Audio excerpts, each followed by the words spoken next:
Jai Gurudev, Jai Masters. The most meaningful spiritual talk. It's not about techniques. It's not about philosophy. It starts when you're born, and in a sense it ends when you die. You have this thing called the time in between your birth and your death. They call it your life. It's not really your life in the sense that everything was here before you got here. It'll all be here after you leave. So it's kind of like your time to dance with life. How's that? Okay? Otherwise you're kind of making it like you're it, but you're not it. You just drop down. But this is very important. There's this time given to you between your birth and your death. It's not given to your parents, not given to your husband, not to your children, not to your boss. That's your time. And if you waste that time, you wasted your life. Okay? It's like anything else. Go to camp and just moan and sit in the corner and cry. There's horseback riding, there's swimming, there's computers. You wasted your time at camp. If you come down here and you don't pay attention that you have a limited amount of time between your birth and your death, and the time in between there, you get to decide what you want to do. Unfortunately, that's not how we live. Most people don't feel they get to decide what they want to do. And they're wrong. Everyone, rich, poor, sick, healthy, married, single, children, no children, it don't matter. Every single person has been given the gift of the time between their birth and their death. The situations, the environment, the occurrences and happenstances that take place outside of them during that time is not under their control, at least very slightly amounts. I mean, if you think you're in control, make Saturn not have rings. Make the moon change its orbit. Make the cells in your body do something different. It's all going on around you. You're a guest that has dropped down into a system that has been going on for 13.8 billion years. The Earth has been here for 4.5 billion. You've dropped down for a few years in between your birth and your death. That's obvious. That's your time. It is obvious that you can't possibly be in charge of everything that's going on. It's going on everywhere. You're in one little spot at a time, right or wrong. How can you be in charge? How can it be about you when it's happening everywhere, all over the earth? It's happening all of space and stars and everything, and you're just in this one little spot. And yet you think it's all about you. It's not about you. It's about itself. Life exists. It goes on. It's been going on for a very long time, and it will go on for a very long time.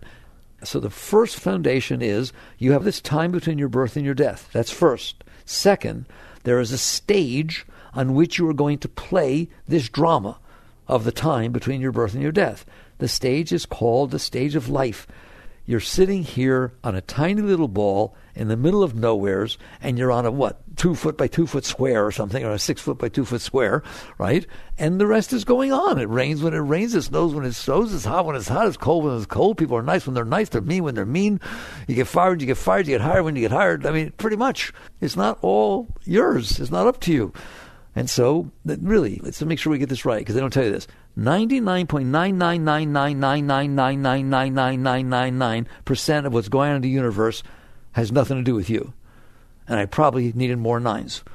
If you consider the whole universe, 2 trillion galaxies, 300 billion stars in each galaxy, and you're on one planet sitting on one star, how can it have anything to do with you? It has nothing to do with you. It's just going on.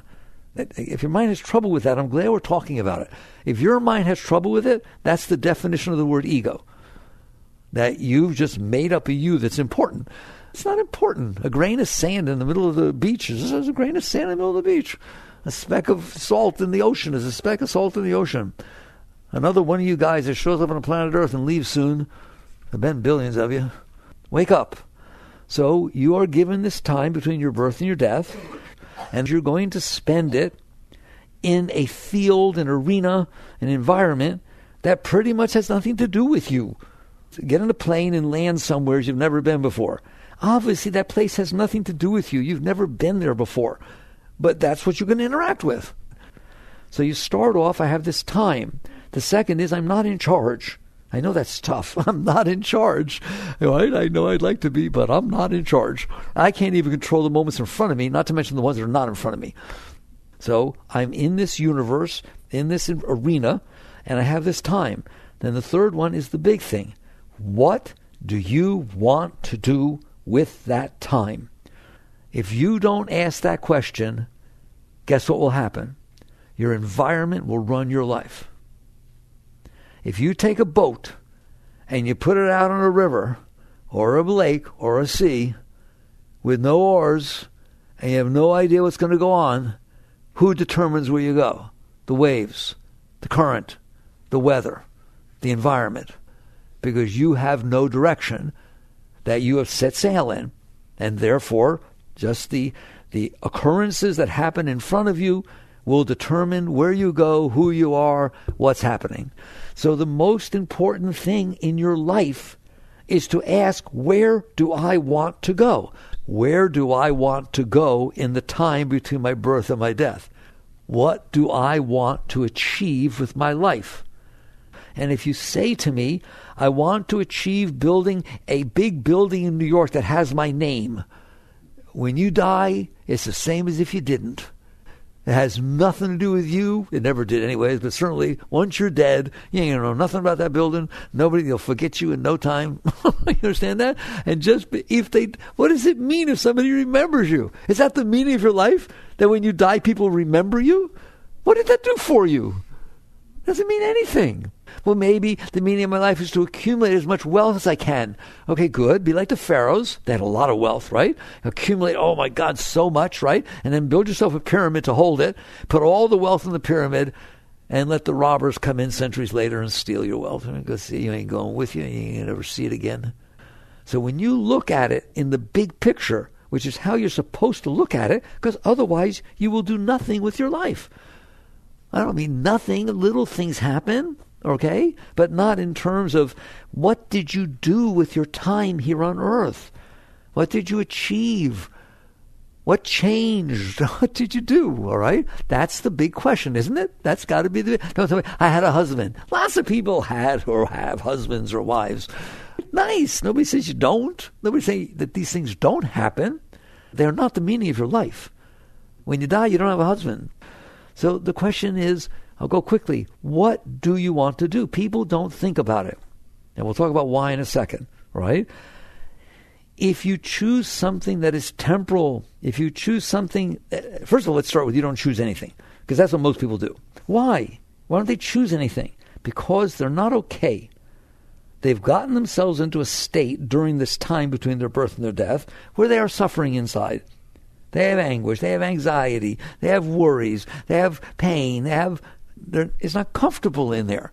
Well, if you're not comfortable in there, I'm kind of wasting my time a little bit to say, what do you want to do with your life? Because the answer is very simple. I want to be comfortable. I want to be more comfortable. I don't want to suffer. I want to be a little bit happy. If you can't even get to the point that you're okay, that's what you're going to try to do with your life. I'm going to try to be okay. It's not a bigger picture.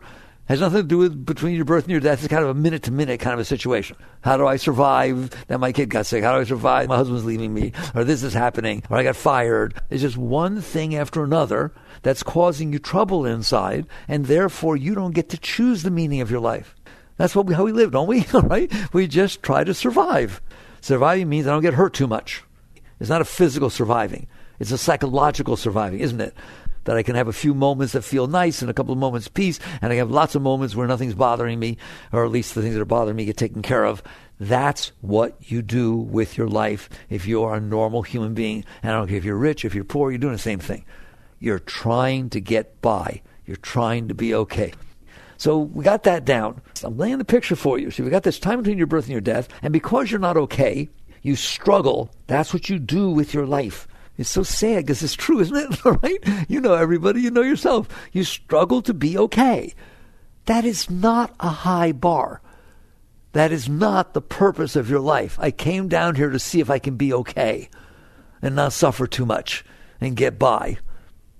So I'm telling you, that's what's going to happen. If I find you to ask you what you're going to do between your birth and your death, but I happen to find you in the Pacific Ocean in the middle of a tornado and a cyclone and you're drowning, I don't think I need to worry about what your answer is going to be, because it is not going to be very high. It's going to be, help! I'm trying to get help. I'm trying to get some help. All right? The more trouble you're in, the more your trouble decides what you're going to do with your life. But that is not a direction in your life. That's a momentary reaction to the environment you're in. Okay? And you go by your life that way. Is there another way? Of course there's another way. What's the other way called? Spirituality. Are you willing to do better than okay? Are you willing to do better than let the environment that's changing around you throw you around and determine where you are and where you're going? It's as simple as that, because that's what spirituality is. So now that we've talked about low and we've talked about normal, normal's not so good, but you don't want to be normal, all right? Let's talk about what it means to stop once and ask what I want to do in my life. Okay, well, what you're going to find out is at least the common answer where we start is not hard to swallow. It's something that you want anyways. Every single thing you are doing is trying to get higher. You're trying to feel more love. You're trying to feel more secure. You're trying to feel more safe. You're trying to feel more beautiful. You're trying to feel more inspired and turned on. You're trying to achieve a higher state of energy. That's what that is. Love is a higher state of energy. Enthusiasm is a higher state of energy. Passion is a higher state of energy. Freedom, just let your hair down, uninhibited and free. That's a higher state of energy, isn't it? Right? Every single thing you're doing is to try to achieve a higher state of energy. We just all do it different ways and have different experiences with it. But that is what everybody's doing, all right? There are lots of ways to try to do that.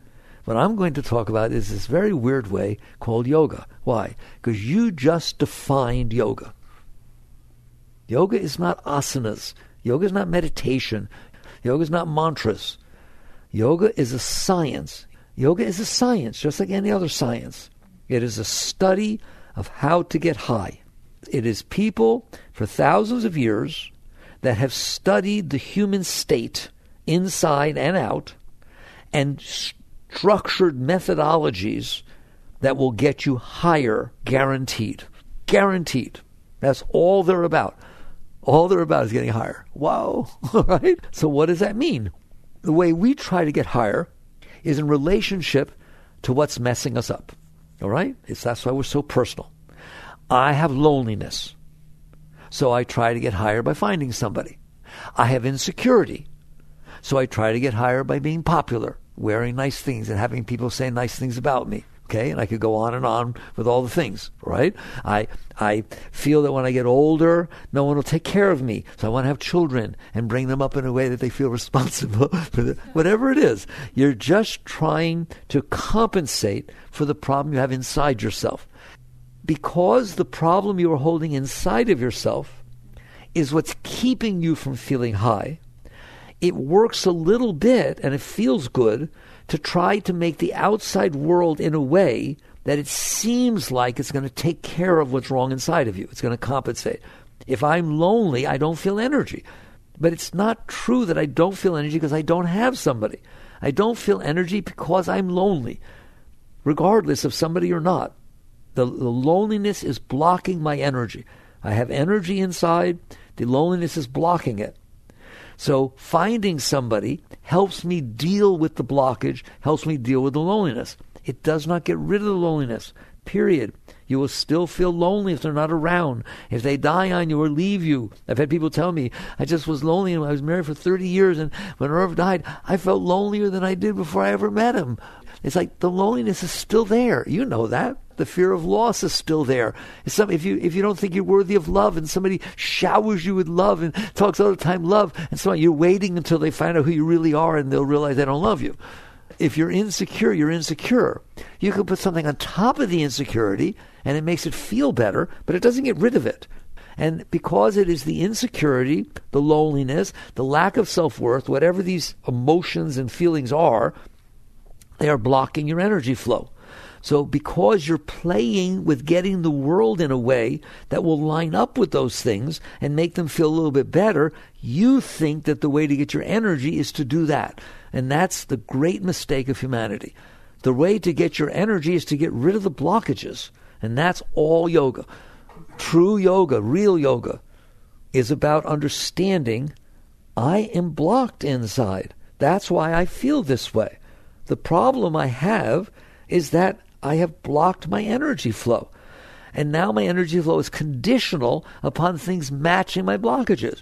Being around people that turn me on. What does that mean? They help me open. So I feel the energy inside of me. Being around people that I'm attracted to. Being around people who don't criticize me. Having a job that I look forward to going to. It's all conditional.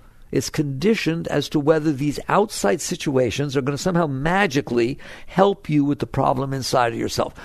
I just am dry. I don't feel inspired by my job. But I hope someday that something can happen and they give me a job that I'm really turned on by. Everything's dependent upon something outside. Yoga says the problem is inside, therefore the answer is inside.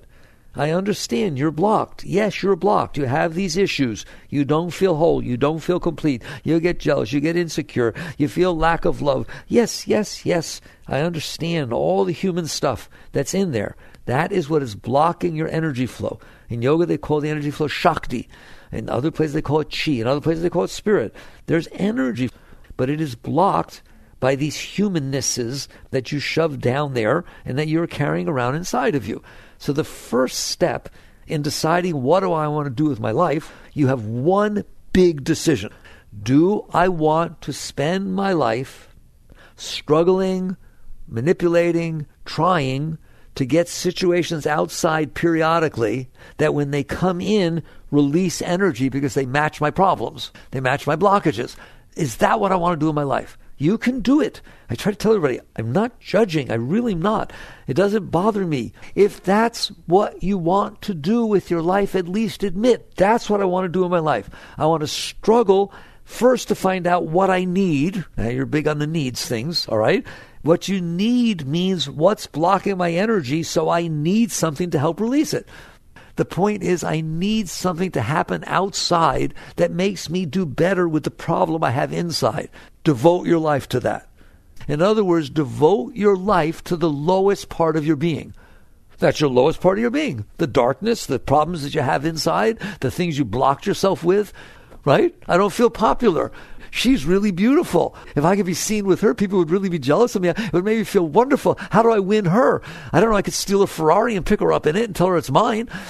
You hear me? You're just out there trying to take the lowest part of your being, your problems, and try to placate them, try to compensate for them with different situations outside. As terrible as that sounds, that's what everybody's doing.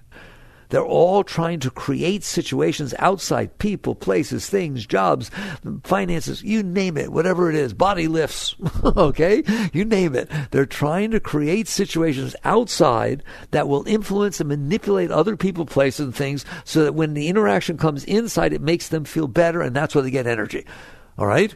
Just learn to be a great rock star. I can imagine being a rock star and standing up there and having the whole Metrodome cheering at you and clapping and screaming, right? People think that's neat.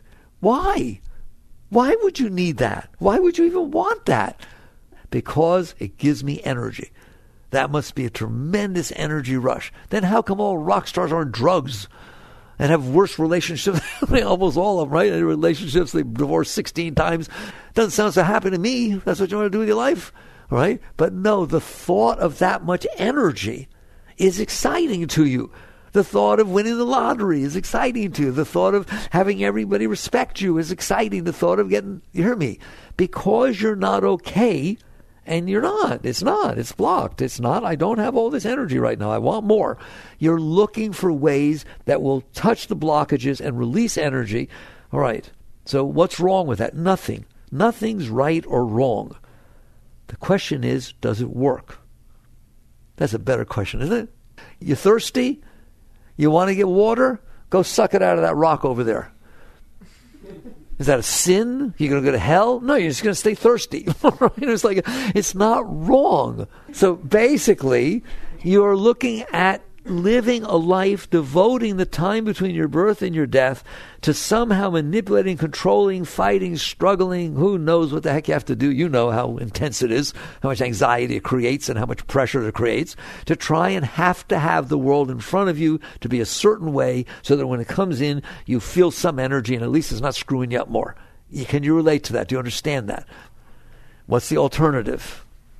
The alternative is to sit there and say, wait a minute. If the problem is that you're blocked, remove the blockages. There. I had to talk so much about the other one. Those are the two ways. You are either spending the time between your birth and your death, struggling every single moment to get things and people, places, and things the way you think they need to be for you to be okay, or you take what they call the high road. You get wise. And you sit there and say, wait a minute. The only thing you're doing is helping me get around myself, right? Like somehow when I'm with you or when I'm doing this or I'm doing that, I feel better. Well, why do you not feel better? Because I'm blocked, right? Why do you feel better in Hawaii than you do in Gainesville? There are people in Hawaii like coming to Gainesville because it's new, because it distracts me, because it's something that pulls me out of my junk that I have inside and it lets me feel more energy. What happens when you come home? I go back to my junk. It didn't change anything. Who's going to be wise enough?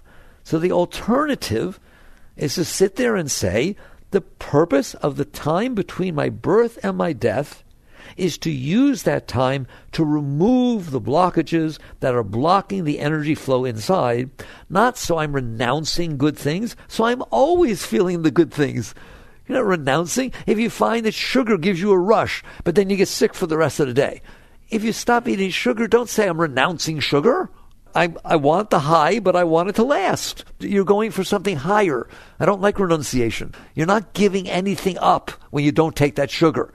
You're taking a longer-term approach to sit there and say, if what I'm trying to do is get high, that ain't really doing it. That's a pretty cheap thing, okay? It's the same thing with this. If I'm trying to use the outside to get around myself, I'm going to be doing it forever.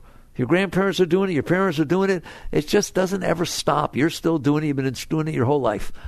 So the alternative is to do something amazing, something that works, something that says the purpose of my life is to remove the blockages that are inside of me. Now, you don't know anything about that yet. You don't know why they're there. You don't know how to get rid of them. But at least it's a logical thing to do with your life. If you're a hamster and you're running on that stupid wheel, and you're running and running, there's a bunch of hamsters and wheels in the cage, and you're watching everybody, and that's what hamsters do, and they run. At some point, some hamsters wise enough to say, wait a minute, we're not getting anywhere. We're running and running and running and running, and I'm not sure this will ever get anywhere. Well, what's the alternative? I don't know, but this don't work. And they get off the wheel. Well, at least they have a chance to look around instead of, which is what we're doing. People are doing, right? Just running as fast as you can to go where? Nowheres. And every once in a while, get a little bit of high, a little bit of rush. But it doesn't last. You keep running. So the alternative is to say, I want to remove these blockages. So first, can you? Yes. No, but you want to say, but you don't understand. I don't care what you've done. I don't care what's happened to you. I don't care about your childhood. I don't care how bad your first husband was. I don't care. I don't care. No matter what you did or anyone did to you, those blockages can go. Let's start right there. There's no super glue in there. There's nothing making it stay in there. Here's one of the basic rules about that stuff. If the issue is not happening right now, there is no reason that it's still inside of you. That goes for anything you did. That goes for anything anybody did to you or anything. It's not happening. Well, if it's not happening anymore, why are you letting it be inside of you, screwing up your life? Your parents got divorced when you were 6. It was really a difficult time. Yes, but you're 36. That means it was 30 years ago. I don't understand how something 30 years ago that hasn't happened for 30 years can be bothering you. If it's not happening, it's not happening. So there's no reason that it's in there. And so first you start off with, okay, this other way of life. Let's just take a look at it. Because we know the one way, and we know it doesn't work. How do you know it doesn't work? Because you're still doing it, and you've done it your whole life. this other way, which is say the purpose of my life is to remove the blockages. You devote your life to removing the blockages. That's a spiritual life. That's my motive. Now, what does that mean, that's my motive? It means, really, that just as every moment right now, you're trying to get things the way you think you need them to be and avoid things that you don't want to have. You do it every moment, right? There's not a second that's going on that you're not trying to get it right and worrying and thinking and planning and plotting and doing all that kind of stuff, right? Just as you do that hard, you do this that hard. I'm telling you, it's a paradigm shift. It's a total another way of life.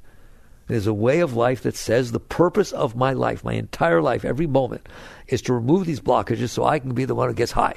How high? You know how high you can get? You can get so high you can't even imagine how high you can get. All right? I told you, you can get so high that you wake up every single morning and you giggle. Not worry or think or have anxiety. You giggle. I'm back! And you go through the entire day, all the time. This is if you got rid of your blockages, right? You go through the entire day and everything stimulates your energy, not your blockages. You don't have any. It all stimulates your energy. A bird takes off. You feel, oh my God, these rushes pour between. Oh my God, it's a bird. It's raining. Oh, the water is falling out of the sky. Every single thing turns you on. Everything. Why? Because nothing's blocking you. It's all amazing. It's just beautiful, beautiful energy pouring inside of you. Yogananda said, there is a river of joy that flows inside of you. He's right. There's a river of joy that flows inside of us. He said, find it, go there, get in, and drown. Yoga means union. That's what that means. Merging the whole of your being into the ecstasy that's pouring inside of you. That's a spiritual life. Your whole being is overcome, not by problems or worries, by joy, by ecstasy. That's what you're capable of. Well, if that's what I'm capable of, why am I putzing around trying to get this person to like me? Why am I putzing around trying to go to Hawaii? Why am I putzing around trying to change jobs? What am I doing? What am I doing? Why am I playing around with something that's going to, maybe I'll get a drop when there's the ocean inside? That's spirituality. Understand that. It's a complete paradigm shift of your way of life. Does it mean anyone sees that you did it? If you were living that life, though I'm going to describe it to you, people, next door neighbor wouldn't know you changed at all. Because it has nothing to do with what you're doing. It has to do with why you're doing it. It's about intent. The Buddhists say that. It's about intent, not about the actual action. So give me an example. What does that mean? Well, here's somebody out there who's trying to have a relationship because they're not okay, and they feel sad, and they feel lonely. It has to be just the right relationship that people are jealous of them because they also feel insecure, and so on. And plus, he or she better have money because they don't feel right about finance stuff. They have a lot of things that they want. In other words, they're out there trying to placate or take care of the problems they have inside themselves. Okay? Somebody else is looking at the problem they have inside of themselves and using the relationship to let go. Not to get, to let go. Not to placate, not to compensate, but literally to sit there and say, well, this person isn't the way I wanted them to be. I need to let go of me. That's what it's about. Letting go of what's blocking you from liking this person. Not trying to get the person to be the way you need them to be so that you will like them. Can I repeat that? Those are totally different relationships. What are you in the relationship for? I'm in the relationship. Somebody might say to somebody, how you doing with your new beau or your new girlfriend? It's a work in process. What in the world does that mean? I'm going to make them over. I'm going to teach them how they're supposed to behave. Teach them how to treat me. Teach them how to dress. Teach them sometimes I need space and sometimes I want to be doted over. Let them figure out to know the difference. You're just going to try and get that person to be the reflection of the problems you have inside yourself. And if they're not, you don't like it. It's not so much fun. You don't like it. That's one way of using a relationship. Another way of using a relationship is to sit there and say, I got problems. You don't have to say it to somebody else. I got problems inside. I've always had problems inside. I don't want to have problems inside. I don't expect you to fix my problems inside. You go about your business, and I'm going to use your business to let go of me.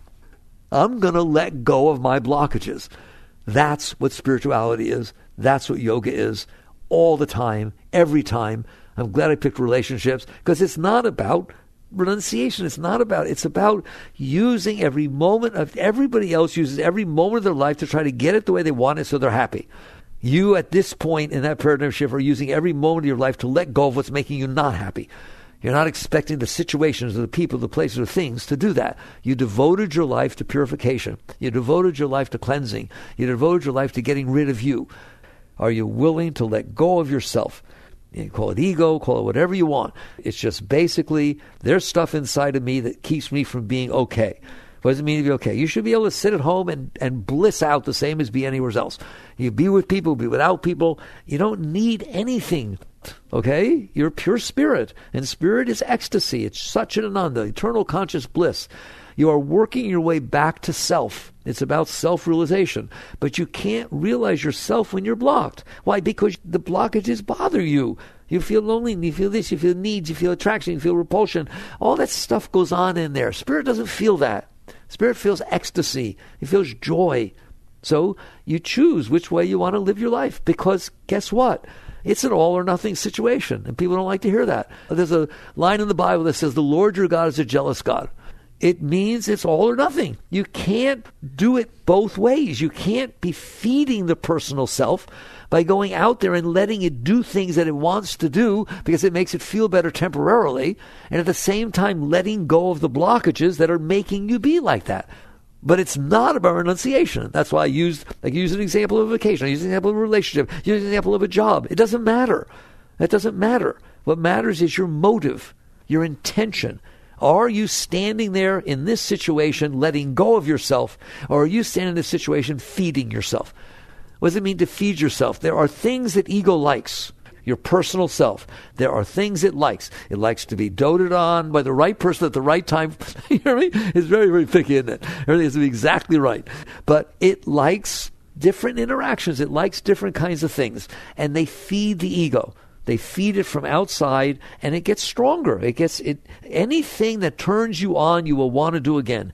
If you liked it, it wants to do it again. Why? Because you're trying to get high. I told you that. Both methodologies are trying to get high. But one is doing it through the outside, which doesn't work. Temporarily it does for a moment, but it always ends up crashing and burning in the end. Or one is doing it inside by continuously, gradually releasing, constantly working with yourself, raising yourself. Always energy's going up instead of out, right? You're bringing it up, you're letting it go up, and you're doing what you need to do to let go of yourself. Those are two totally different paths, and very few people are wise enough or sincere enough to truly walk that second path. They'll play around with it, which is good. Anything you do to let go of yourself. But if you're sitting there letting go of yourself in one area and then feeding the ego in the other, it doesn't take much to feed your ego. Just have somebody walk up and compliment you. You want to be with them. All right? It's not hard to feed the ego. It's not hard to let it connect with things and do things. But if you do that, it stays alive. It stays alive. You're feeding it. Anything you feed will have the energy and stay alive. So the wisdom is not renunciation. It's not denial. To me, the difference is if you chose the second path and you know that what you're trying to do is get a permanent high and then higher than that, so therefore that's the purpose. How do I explain it to you? A Olympian who's spending, they spend 4 to 6 years killing themselves, they are not renouncing anything. They are doing exactly what they want to do. It's what they want. It's directed themselves in the area they want to go. The fact that it's hard doesn't make any difference. The fact that they gave up this or don't do that, it's not giving up. They're sitting here saying, there's higher ways I want to use that energy. Therefore, I'm not renouncing. I'm channeling. I'm rechanneling. Do you see the difference? If you think you're renouncing, you're doing it wrong. Because what you're saying when you're renouncing is, that's what I want, but I'm not going to do it. I don't want you to do that. That's ridiculous. That's suppression. But if you sit there and say, I really don't want to run on the wheel anymore. I didn't renounce running on the wheel when I jumped off, even though I don't know where I'm going. It doesn't take me anywhere. So I'm wise enough to see that it's not what I want. Then you're not renouncing, you're rechanneling. You're redirecting your energies in a direction that you feel will take you where you want to go. All right? Don't ever want you to feel like you're renouncing. You're a very high being.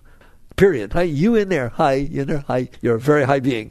You're hanging out with something that's not so high. This human thing's a problem, isn't it? It's tough to carry that baggage around. It's got problems. It has needs and it wants stuff and so on, right? You choose. Do you want to use the time between your birth and your death to appease the little beast so that it can have nice little moments and have a little nice Friday night or this or that and do a little thing, right? And then worry about what it's going to do the rest of the time, all right? Or do you want to do something very meaningful with your life? You want to do something meaningful with your life? What? Grow. Evolve. Become great. Let go of the lower part of your being that is holding you down so that you go up. Instead of appeasing, that's a good word, instead of feeding it, the ego is the hungriest thing. There's never been an animal ever created, right, that is as hungry as the ego. No matter what you give it, it wants more. Nothing will ever satisfy the ego. Never has, never will.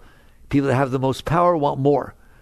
Somebody who was number one on Forbes, the biggest billionaire in the world, feels bad when they become number two. Don't you dare think, well, I still got my billions. That's not what they think. They think I lost, right? Ego is a terrible thing to hang out with and to devote your life to. Why can't it be satisfied? Why can't ego be satisfied? Ready? Ego is your self-concept.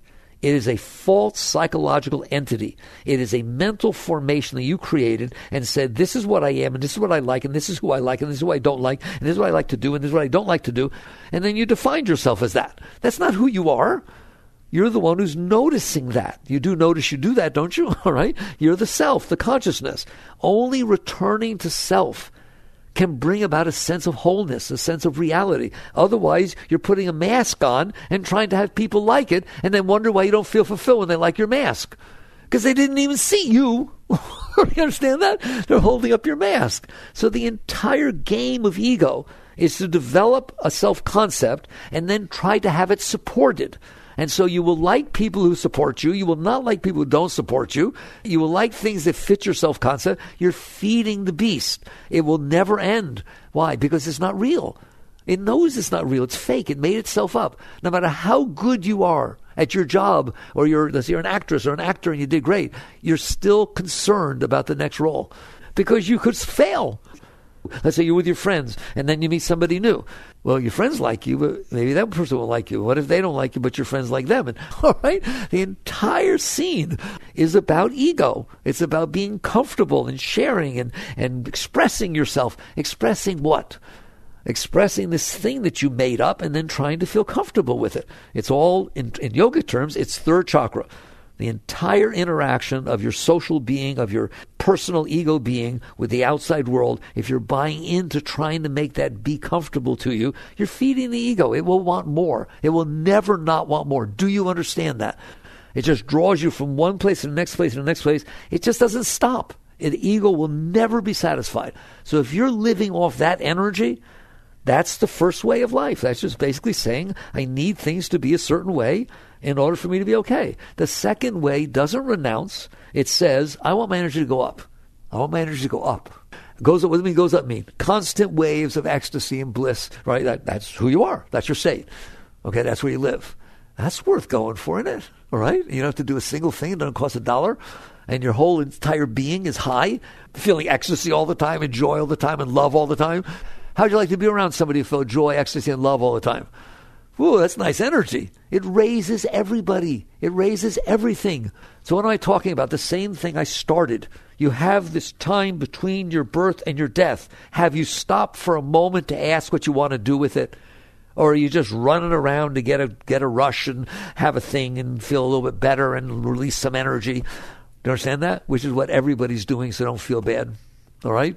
I'm all pent up. I feel all pent up. I got all this tension inside. I need to release it. I need to do something. I feel so sorry for you. Why? Because releasing it does nothing to stop it from penting right back up again the moment the situation happens again. There's a constant state of need. There's a constant state of having to work with yourself. If you work with letting go of what's making you blocked, over time, the energy goes up and you will never feel tension again. You'll never feel anxiety again. You'll never feel lonely again. Not that you have to do anything about it. You'll never feel it again. It goes away. Those things are caused because you've blocked your energy flow. A wise person is centered and clear. That's what that means. And is always using life to let go of themselves. Always using life at work and relationships with finances. Every single thing. Let go of what's blocking you. Let go of what comes up. Let go of yourself. Go for the higher path, which is, I'm here every minute of every day, to let go of what's blocking me from the high that I'm capable of. Just start living that, and wait till you see what happens. Jai Guru.